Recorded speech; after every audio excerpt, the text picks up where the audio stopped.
I just have to stress this point. This was attempted against Donald Trump when he won the 2016 election. When the Russiagate predicate came out about social media interference, everyone can. That's what caught my attention. Was it seemed almost identical with the Russian interference, and I just have to stress this point. This was attempted against Donald Trump when he won the 2016 election. When the Russiagate predicate came out about social media interference, everyone can trace the timeline of this and look up the contemporaneous news reporting. When the CIA came out and said there was Russian interference on U.S. social media, and there were Russian bots and trolls, and RT and Sputnik were supporting Trump, they tried to get Congress to not certify the election result on the basis of Russian interference in the election. And to my recollection, they got, I believe, almost somewhere between a dozen and 24 or almost a dozen U.S. congressmen to agree not to certify that vote. Now, it's not nearly enough. You need, there's over 500 people in the House and, 100 in the Senate.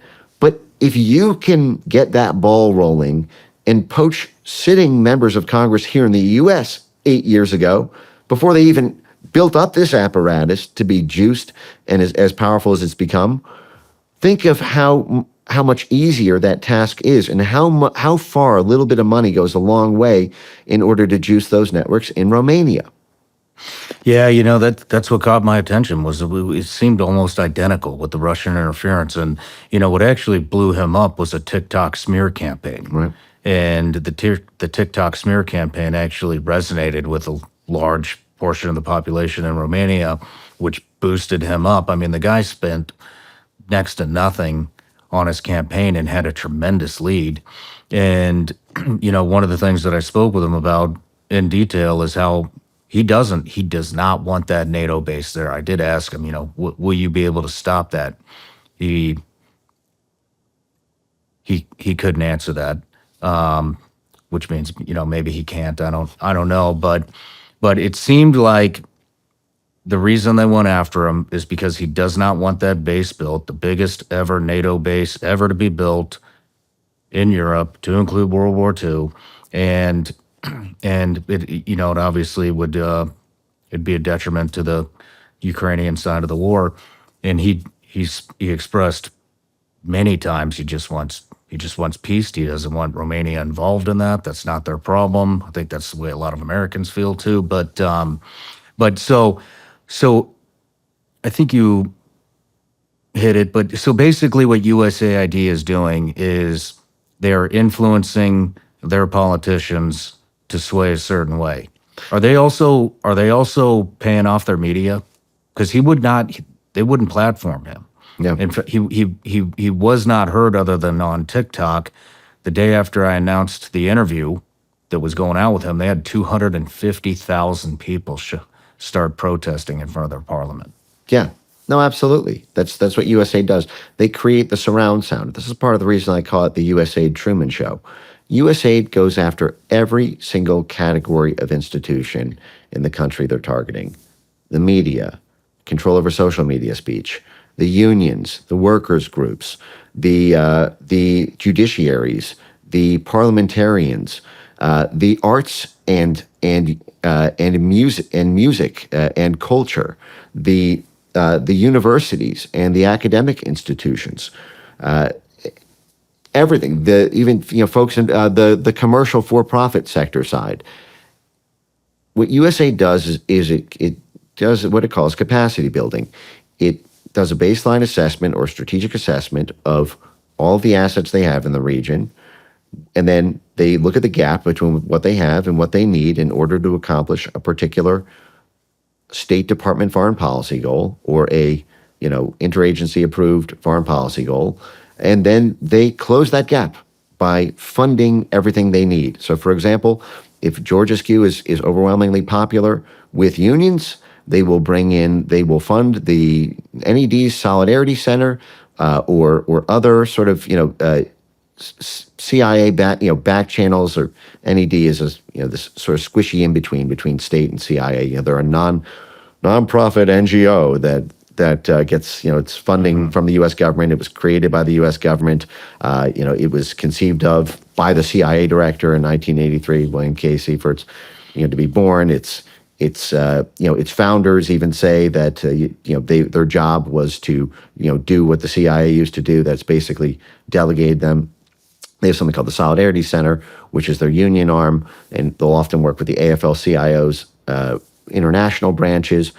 So if they say, okay, he's overwhelmingly popular there, are those the people who are on board with our operational plan in place? For example, those people have more disproportionate perception of political legitimacy for that, they will pump those up. If they say, okay, well, George Askew is popular, in the media here or in these demographics, they'll do a demographic assessment, by ethnicity, gender, religious denomination, and they will close those gaps. They'll do that. They'll do art and activism. You'll see musicians. You'll see performers. You'll see cultural figures. They will all be approached by USAID funded NGOs and interlocutors to do that. And that's effective enough in a country with counterintelligence antibodies, because it's a sort of first world economy or a second world economy. In a place like Romania, the task of trying to stop the reach of those octopus arms is impossible. Georgia right now is been in the news all year because they've been trying to pass our equivalent of FARA, the Foreign Agent Registration Act, which is a rule here that criminalizes any U.S. person or institution who is lobbying the American government or to change policies, or lobbying Congress or the executive branch, but is getting funds from a foreign country to do that and is not disclosing it, because we consider that to be a totally existential counterintelligence risk. If you don't have a FARA law to know which NGOs or which universities or which for-profit entities or whatnot are getting money from, pick your foreign country X, China, Saudi Arabia, UK, you name it, to do it, then that's an obvious counterintelligence threat. That's an intelligence operation, effectively, being run. When Georgia tried to pass that law, which is just U.S. FARA, what happened? Well, there were the same street riots that were deployed that USAID was flat busted, caught doing in every place from the Arab Spring, to virtually every color revolution, street protest movement the U.S. has done at least since the 1980s. And so they're trying to stop Eastern European countries from even knowing the extent of the USAID Truman Show there, and potentially even deploying their own rent-a-riot muscle to stop disclosure of that. So I don't know the extent of it in Romania, but I have to imagine if the truth is revealed, it would shock the world. No matter where you're watching Shawn Ryan Show from, if you get anything out of this, please like, comment, subscribe, and most importantly, share this everywhere you possibly can. And if you're feeling extra generous, please leave us a review on Apple and Spotify podcasts.